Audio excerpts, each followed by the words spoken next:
pag-uusapan natin yung salitang pangako, lahat po tayo, bawat tao na nandito, nangako ka na. Ngunit napako. Na-delay. Pero hindi na rin nagawa. Alam niyo po ba ang Diyos? Wala tayong makikitang shadow of changing sa kanyang buhay. Sa pagiging Diyos ng ating Panginoon. Amen. Ang Diyos tumutupad ng mga pangako. Tumutupad ng kanyang mga salita. Ang Diyos kapag nagsalita po, hindi po siya sinungaling. Sabihin mo sa katabi mo, ang Diyos hindi sinungaling. Hindi po siya sinungaling.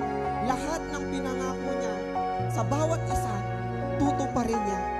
Sabi niya po sa talata, sabi niya po sa Bilang chapter 23, verse 19, ang Diyos ay hindi sinungaling na tulad ng tao.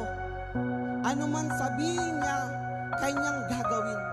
Kung mangako man siya, ito'y kanyang tutuparin. Kaya kapatid, mga nanay, aking tatay, aking mga